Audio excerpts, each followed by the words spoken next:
Praise Lord hallelujah. ദൈവത്തിന്റെ അതിപരിശുദ്ധ നാമം വാഴ്ത്തപ്പെടുമാറാകട്ടെ. ദൈവത്തിന്റെ വചനം ഹല്ലേലൂയ നമുക്ക് വായിക്കാം. ഫിലിപ്പിയ ലേഖനത്തിന്റെ 2:12 അത് ഇപ്രകാരമാണ് നമ്മൾ കാണുന്നത്. അതുകൊണ്ട് പ്രിയമുള്ളവരെ, നിങ്ങൾ എല്ലായ്പ്പോഴും അനുസരിച്ചതുപോലെ ഞാൻ അരികത്തിരിക്കുമ്പോൾ മാത്രമല്ല, ഇന്ന് ദൂരത്തിരിക്കുമ്പോൾ ഏറ്റവും അധികമായി ഭയത്തോടും വിറയലോടും കൂടെ നിങ്ങളുടെ രക്ഷയ്ക്കായി പ്രവർത്തിപ്പീൻ. സ്തോത്രം. കർത്താവെ, വീണ്ടും പാദപീഠത്തിലേക്ക് അടുത്ത് വരുന്നു. വചനത്തിൽ കൂടെ ദൈവത്തിന്റെ പരിശുദ്ധാത്മാവ് ഈ സമയത്ത് എന്താണോ ഹല്ലേലൂയ പറയേണ്ടത്, കർത്താവെ അടിയനിലൂടെ പറയിപ്പിക്കണം. അതിനായിട്ട് താഴ്ത്തുന്നു, സമർപ്പിക്കുന്നു. മാനം മഹത്വെടുത്താട്ട് യേശുവിന്റെ നാമത്തിൽ തന്നെ ആമേൻ. അതുകൊണ്ട് പ്രിയമുള്ളവരെ, നിങ്ങൾ എല്ലായ്പ്പോഴും അനുസരിച്ചതുപോലെ ഞാൻ അരികത്തിരിക്കുമ്പോൾ മാത്രമല്ല, ഇന്ന് ദൂരത്തിരിക്കുമ്പോൾ ഏറ്റവും അധികമായി ഭയത്തോടും വിറയലോടും കൂടെ നിങ്ങളുടെ രക്ഷയ്ക്കായി പ്രവർത്തിപ്പീൻ. ഞാൻ ആ ഒരു ചെറിയൊരു മെസ്സേജിലോട്ട് കടന്നു പോകുന്നതിന് മുമ്പ്, കഴിഞ്ഞ ദിവസങ്ങളിൽ പ്രത്യേകിച്ച് വരുന്ന ഈ മെയ് മാസത്തിൽ ഒരു പ്രെയർ ലൈൻ, ഡാളസിലുള്ള ഒരു പ്രെയർ ലൈനിൽ വചന ശുശ്രൂഷയ്ക്കായിട്ട് എന്നെ ഇൻവൈറ്റ് ചെയ്തപ്പോൾ എൻ്റെ ഹൃദയത്തിൽ കൂടെ കടന്നുപോയ ഒരു ഒരു ഒരു പോയിന്റ് മാത്രം പറഞ്ഞ്, അല്ലെങ്കിൽ ദൈവാത്മാവ് എന്നോട് മനസ്സിൽ അങ്ങനെ ഒരു പ്രേരണ തരുന്നതുകൊണ്ട് മാത്രം പറയുകയാണ്. ഹല്ലേലൂയ. ഇന്ന് ഇവിടെ കടന്നു വന്നിരിക്കുന്ന പ്രിയപ്പെട്ടവര്, അതിൽ ഏതെങ്കിലും രീതിയിൽ, അല്ലെങ്കിൽ ഈ മെസ്സേജുമായിട്ട് ബന്ധപ്പെട്ടതല്ല, ഹല്ലേലൂയ, സ്തോത്രം, പ്രയാസത്തിൽ കൂടെ പ്രതികൂലങ്ങളിൽ കൂടെ കടന്നു പോകുന്നുണ്ടെങ്കിൽ, നമ്മൾ ഹല്ലേലൂയ, ദൈവമക്കളാകുന്ന നമ്മൾ സൂപ്പർ നാച്ചുറൽ സഞ്ചരിക്കണം എന്ന് ദൈവാത്മാവ് എന്നോടുൾപ്പെടെ, ഞാനും പ്രാർത്ഥിക്കുന്ന അനേക വിഷയങ്ങൾക്ക് ദൈവം ഈ ദിവസങ്ങളിൽ മറുപടി തരാനുണ്ട്. ദൈവം ആഹ്വാനം ചെയ്യുവാണ് സൂപ്പർ നാച്ചുറലത്തിൽ. അതായത് ദൈവത്തിൽ വിശ്വസിക്കുന്നവർക്ക് അതിൽ നമ്മൾ നാച്ചുറലായിട്ട് പല കാര്യങ്ങളും സാധിക്കത്തില്ല എന്ന് നമ്മൾ വിധി എഴുതുന്ന സമയങ്ങളിൽ ദൈവത്തിൻ്റെ പരിശുദ്ധാത്മാവ് ശക്തമായിട്ട് നമ്മളെ ഓരോരുത്തരോടും ഇടപെടുകയാണ്. സൂപ്പർ നാച്ചുറലായിട്ട് പ്രവർത്തിക്കുന്ന ദൈവത്തിൻ്റെ കരത്തിലോട്ട് നമ്മുടെ വിഷയങ്ങളെ നമുക്ക് സമർപ്പിക്കാം. നമുക്കറിയാം, കാഴ്ചയാലല്ല വിശ്വാസത്താൽ അത്രേ ഞങ്ങൾ നടക്കുന്നത്. ഹല്ലേലൂയ, സ്തോത്രം. അത് ആ ഒരു വാക്യം അത് മാത്രം പറഞ്ഞിട്ട് ഞാൻ മുന്നോട്ട് കടന്നു പോകുന്നു. അതുകൊണ്ട് നമ്മുടെ കുറിവാക്യം ഫിലിപ്പിയ ലേഖനത്തിന്റെ 2:12, അതുകൊണ്ട് പ്രിയമുള്ളവരെ, നിങ്ങൾ എല്ലായ്പ്പോഴും അനുസരിച്ചതുപോലെ ഞാൻ അരികത്തിരിക്കുമ്പോൾ മാത്രമല്ല, ഇന്ന് ദൂരത്തിരിക്കുമ്പോൾ ഏറ്റവും അധികമായി ഭയത്തോടും വിറയലോടും കൂടെ നിങ്ങളുടെ രക്ഷയ്ക്കായി പ്രവർത്തിപ്പീൻ. ഇത് ഒരു വിരോധാഭാസമായിട്ട് നമുക്ക് ഒരു പക്ഷേ തോന്നിയേക്കാം. രക്ഷ സൗജന്യമാണ്. പിന്നെ എന്താണ് ഇവിടെ പറയുന്നത്? രക്ഷയ്ക്കായിട്ട് പ്രവർത്തിക്കണോ? ഹല്ലേലൂയ, സ്തോത്രം. ആ, ഭയത്തോടും വിറയലോടും കൂടെ രക്ഷയ്ക്കായി പ്രവർത്തിപ്പീൻ. നമുക്കറിയാം, നമ്മുടെ കർത്താവായ യേശുക്രിസ്തുവിന്റെ രക്തമാണ് നമ്മളെ ജസ്റ്റിഫൈ ചെയ്തത്. ഹല്ലേലൂയ. പിതാവിനോട് നിരപ്പിച്ചത് യേശുക്രിസ്തുവിന്റെ രക്തമാണ്. എന്നാൽ നമ്മളെ വിശദീകരിക്കുന്നത് ദൈവത്തിന്റെ വചനമാണ്. അന്നേരം നമ്മൾ അത് രണ്ടും കൂടെ മിക്സ് ആക്കരുത്. ബ്ലഡ് ഓഫ് ജീസസ് എന്ന് പറയുന്നതാണ് നമ്മുടെ ജസ്റ്റിഫിക്കേഷന് കാരണമെങ്കിൽ, വചനമാണ് നമ്മളെ സാങ്ക്ടിഫൈ ചെയ്യുന്നത്.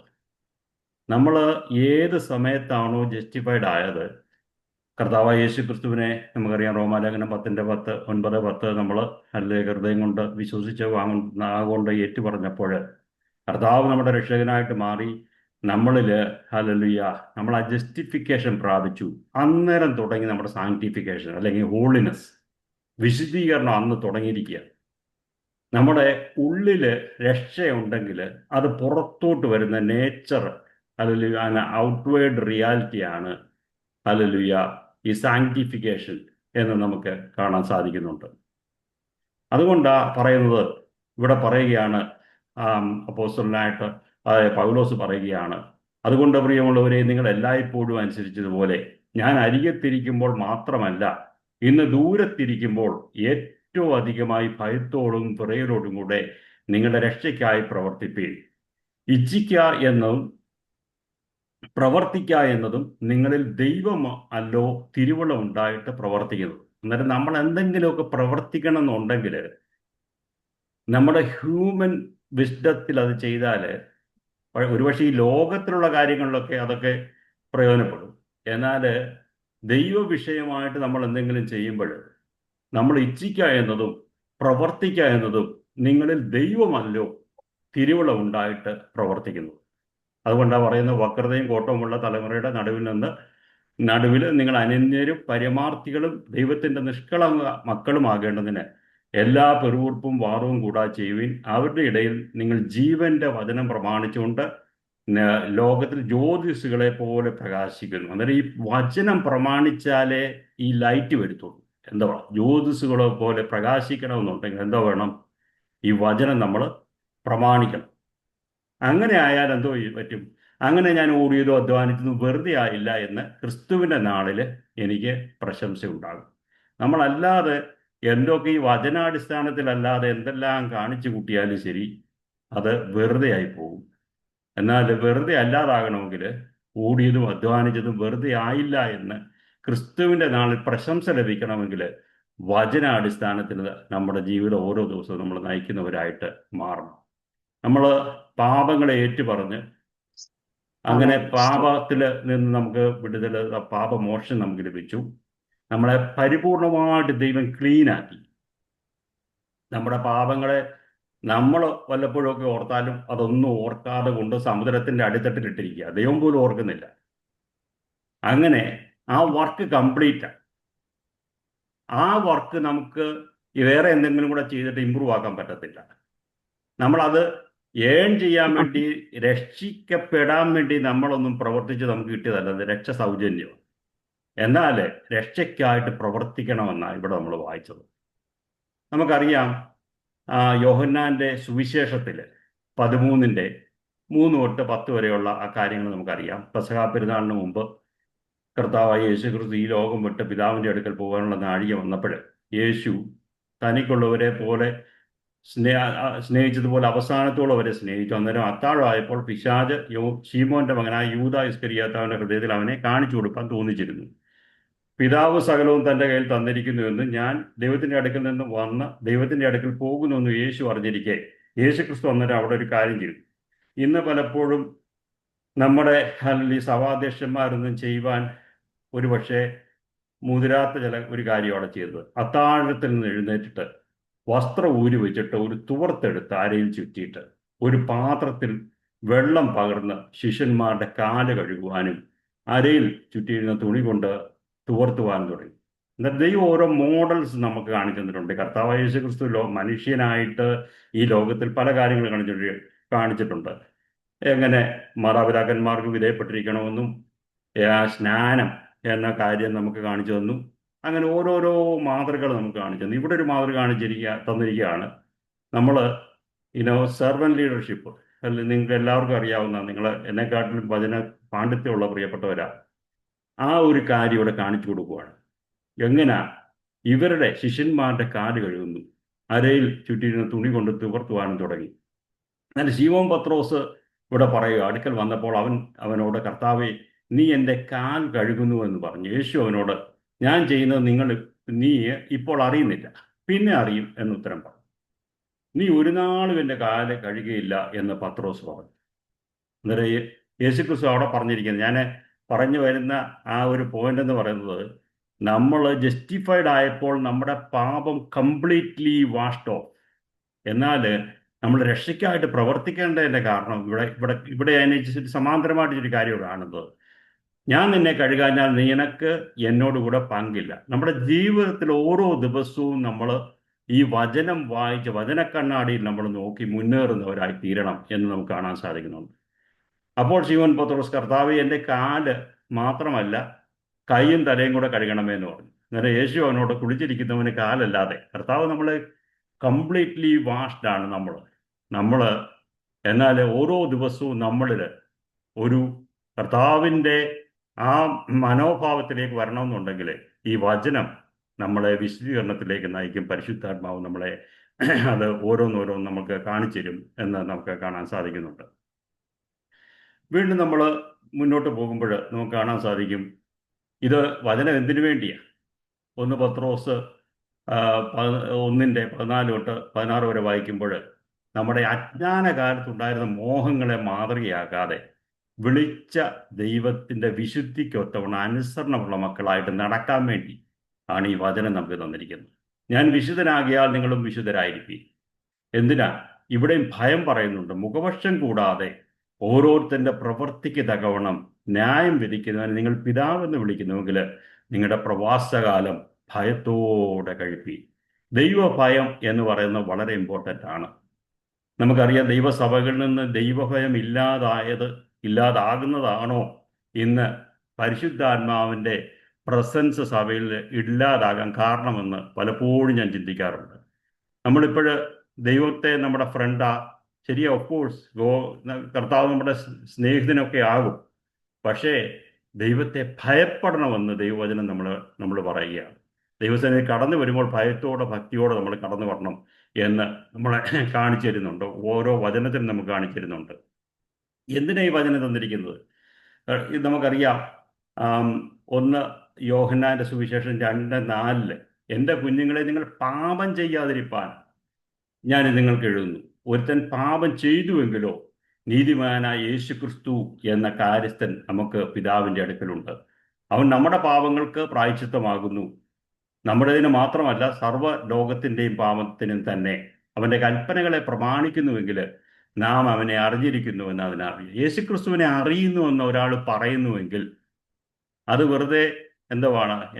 എനിക്ക് ഇവിടുത്തെ പ്രസിഡന്റ് ട്രംപിനെ അറിയാം എന്ന് പറയുന്നത് പോലും. അല്ലാതെ യേശുക്രിസ്തുവിനെ അറിയണമെന്നുണ്ടെങ്കിൽ, അവൻ്റെ കൽപ്പനകളെ പ്രമാണിക്കുന്നുവെങ്കിൽ നാം അവനെ അറിഞ്ഞെങ്കിൽ, ഡീപ്പായിട്ട് അറിയണമെങ്കിൽ യേശുക്രിസ്തുവിൻ്റെ കൽപ്പന പ്രമാണിക്കുന്നവരായിട്ട് വേണം. അവനെ അറിഞ്ഞിരിക്കുന്നു എന്ന് പറയുകയും അവൻ്റെ കൽപ്പനകളെ പ്രമാണിക്കാതിരിക്കുകയും ചെയ്യുന്നവൻ കള്ളനാകുന്നു. സത്യം അവനില്ല. എന്നാൽ ആരെങ്കിലും അവൻ്റെ വചനം പ്രമാണിക്കുന്നുവെങ്കിൽ അവനിൽ ദൈവസ്നേഹം വാസ്തവമായി തികഞ്ഞിരിക്കുന്നു, നാം അവനിലിരിക്കുന്നു എന്ന് ഇതിനാൽ നമുക്കറിയാം. നമ്മൾ ദൈവത്തിൻ്റെ കൽപ്പന അനുസരിച്ചാണ് ദൈവത്തിൽ നമ്മളാകുന്നുവോ എന്ന് നമ്മൾ അറിയുന്നത്. നമുക്കറിയാം, ഒരു ഈസി ടാസ്ക് അല്ല. നമ്മൾ ശരിക്കും ഇച്ചിരി പ്രയാസപ്പെട്ടാലേ ഈ വചനമൊക്കെ അനുസരിച്ച് നടക്കാൻ പറയുന്നത് ഈസി ടാസ്ക് അല്ല. അതിനായിട്ട് നമ്മൾ മുതിരണം എന്ന് നമുക്ക് കാണാൻ സാധിക്കുന്നുണ്ട്. നമുക്കറിയാം, കൊലോസ്യ ലേഖനത്തിൽ വായിക്കുന്നുണ്ട്, നിങ്ങൾ പൂർണ്ണ ദൈവത്തിൻ്റെ പ്രസാദത്തിനായിട്ട് ഒരു പ്രാർത്ഥനയാണ്. കർത്താവിന് യോഗ്യമാകുമെന്നാണ്. കർത്താവിന് യോഗ്യമാകുമെന്ന് നടന്ന് ആത്മീയമായ സകല ജ്ഞാനത്തിലും വിവേകത്തിലും അവൻ്റെ ഇഷ്ടത്തിൻ്റെ പരിജ്ഞാനം കൊണ്ട് നിറഞ്ഞു വരണം. ഈ കർത്താവിൻ്റെ ഇഷ്ടം അറിയണമെങ്കിൽ എന്തോ ചെയ്യണം? നമ്മൾ ദൈവത്തിൻ്റെ വചനം വായിച്ച് പഠിച്ച് മെഡിറ്റേറ്റ് ചെയ്ത്, എന്നാൽ മാത്രമേ കർത്താവിൻ്റെ ഇഷ്ടം അതിനകത്തിലായിരിക്കുന്നത്. വിശുദ്ധന്മാർക്ക് വെളിച്ചത്തിലുള്ള അവകാശത്തിനായി നമ്മെ പ്രാപ്തരാക്കുന്ന ഒരു പ്രോസസ്സിൽ നമ്മളാകണമെങ്കിൽ, അല്ലെങ്കിൽ ഈ ഇരുട്ടിൻ്റെ അധികാരത്തിൽ വിടുവിച്ച് സ്നേഹസ്വരൂപനായ പുത്രൻ്റെ രാജ്യത്തിലാക്കി വയ്ക്കുകയും ചെയ്ത ദൈവത്തിന് സന്തോഷത്തോടെ സ്തോത്രം ചെയ്യുന്നവരാകണം എന്ന് അപേക്ഷിക്കുന്ന ഒരു പ്രാർത്ഥന നമുക്ക് ഇവിടെ കാണാൻ സാധിക്കുന്നുണ്ട്.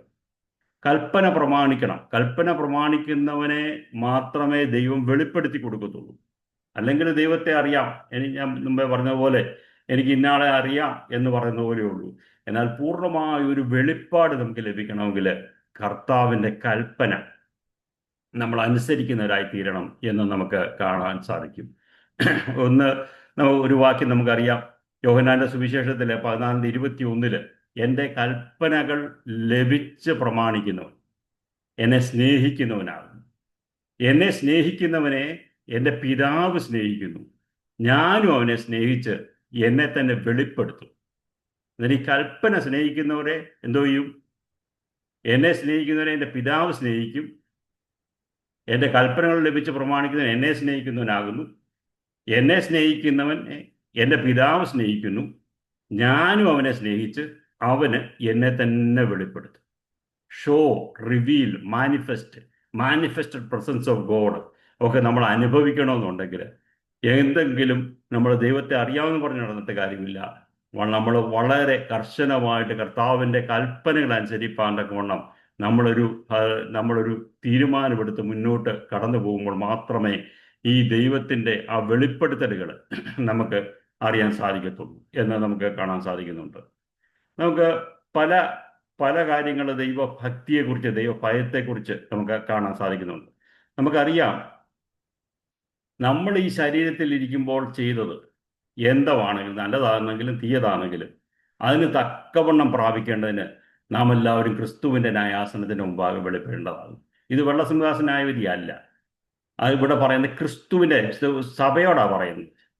ക്രിസ്തുവിൻ്റെ ന്യായാസനത്തിന് മുമ്പാകെ വെളിപ്പെടേണ്ട നമുക്ക് റിവാർഡ്സ് കിട്ടുന്ന ഒരു ന്യായാസനമായിട്ട് ഇതിനെ കാണാൻ സാധിക്കും. ഇവിടെ എഴുതിയിരിക്കുകയാണ്, ഇംഗ്ലീഷിൽ ഇപ്രകാരം നമ്മൾ വായിക്കുന്നത്: for we must all appear and be revealed as we are before the judgment seat of Christ so that each one may receive his pay. നമുക്ക് നമുക്ക് ലഭിക്കാനുള്ളത് മേടിക്കാനാ അവിടെ ചെല്ലുന്നത്. According to what he has done in the body whether good or evil. അത് കഴിഞ്ഞിട്ട് പറയുന്നത് considering what his purpose motive have been, what he has achieved, been busy with and given himself.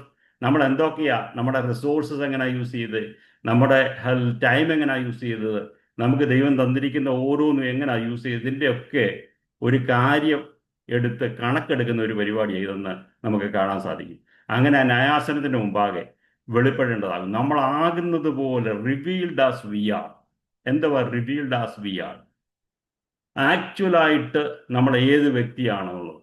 ഇപ്പം ഈ റെജി അല്ലെങ്കിൽ റെജി കോച്ച് എന്ന വ്യക്തി ആക്ച്വലായിട്ട് നമുക്ക് ഓരോ മനുഷ്യർക്കും 3 ഡിഫറെൻറ്റ് ടൈപ്സ് ഓഫ് ഇമേജസ് ഉണ്ട്, നമുക്കറിയാം.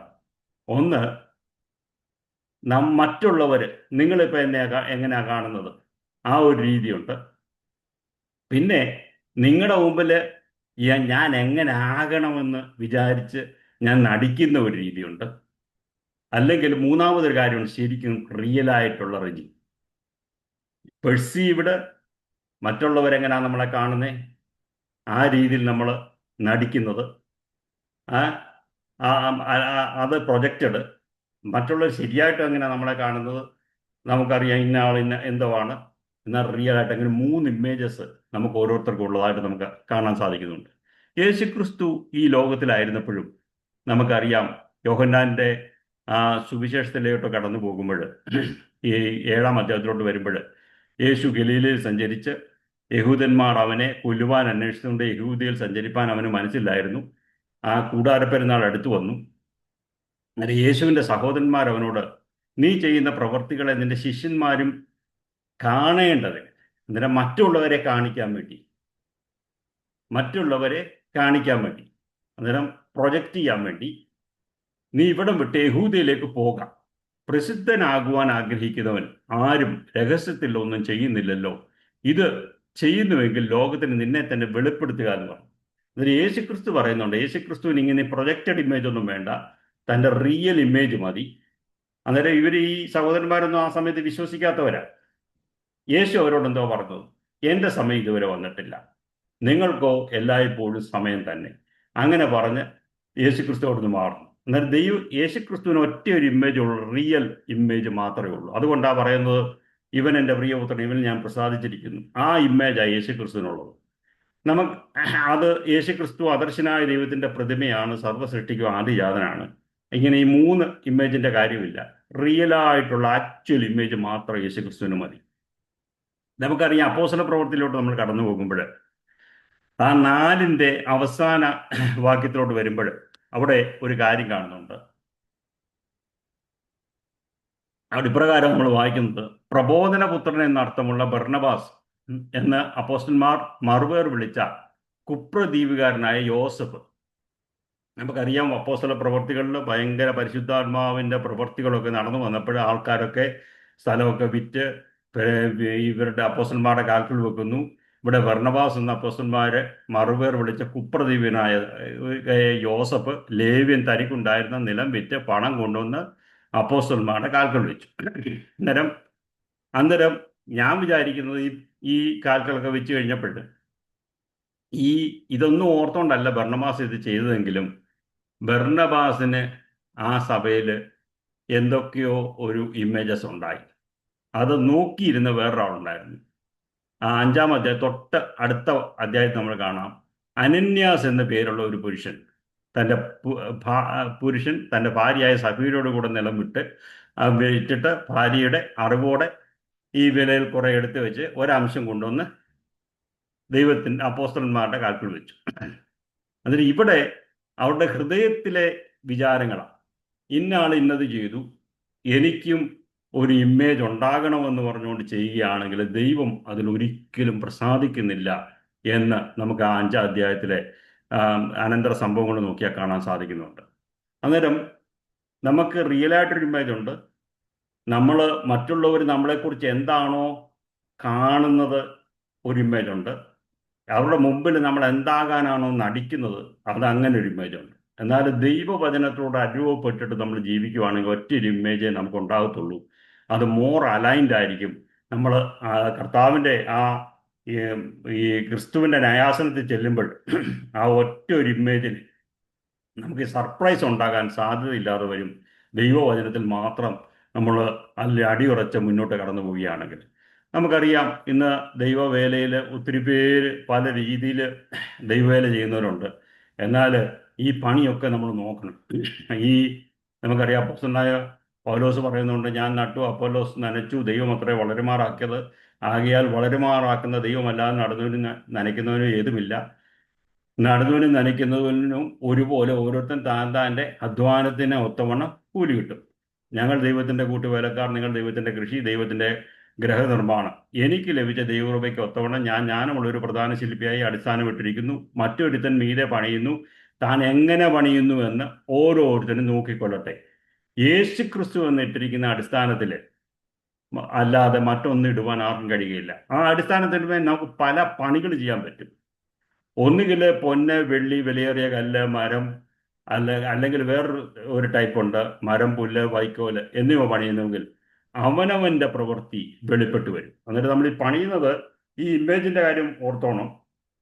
എന്തിനു വേണ്ടിയായി പണിയുന്നതെന്നുള്ളത്, നമ്മൾ മറ്റുള്ളവരെ കാണിക്കാൻ വേണ്ടിയാണോ, അതോ അതോ നമ്മുടെ റിയലായിട്ടുള്ള കർത്താവിൻ്റെ വചനത്തോട് അലൈൻഡ് ആയിട്ടുള്ള പണിയാണോ നമ്മൾ നടത്തുന്നത് എന്ന് നമ്മളെ തന്നെ ശ്രദ്ധിക്കുകയും നമ്മുടെ ക്രിസ്തീയ ജീവിതത്തിൽ മുന്നേറുകയും വേണം. അപ്പോൾ തന്നെ നമുക്കറിയാം, ഈ വചനം നോക്കുമ്പോൾ എനിക്കറിയാം, കുറച്ച് സമയങ്ങളുടെ ഉള്ളൂ എന്ന് എനിക്കറിയാം. വചനം നോക്കുമ്പോൾ നമുക്ക് 2 പീറ്ററിലോട്ട് കടന്നു പോകുമ്പോൾ അവിടെ 1-ാം അധ്യായത്തിൽ യേശു ക്രിസ്തുവിൻ്റെ ദാസനും അപ്പോസ്തലനുമായ ശീമോൻ പത്രോസ് നമ്മുടെ ദൈവത്തിൻ്റെയും രക്ഷിതാവായ യേശു ക്രിസ്തുവിൻ്റെയും നീതിയാൽ നിങ്ങൾക്ക് ലഭിച്ചതുപോലെ അതേ വിലയേറിയ വിശ്വാസം ലഭിച്ചവർക്ക് എഴുതുന്നത്, ദൈവത്തിൻ്റെയും നമ്മുടെ കർത്താവായ യേശു ക്രിസ്തുവിൻ്റെയും പരിജ്ഞാനത്തിൽ നിങ്ങൾ കൃപയും സമാധാനവും വർദ്ധിക്കുമാറാകട്ടെ. തൻ്റെ മഹത്വത്താലും വീര്യത്താലും നമ്മെ വിളിച്ചവൻ്റെ പരിജ്ഞാനത്താൽ അവൻ്റെ ദിവ്യശക്തി ജീവനും ഭക്തിക്കും വേണ്ടതൊക്കെയും നമുക്ക് ദാനം ചെയ്തിട്ടുണ്ട്.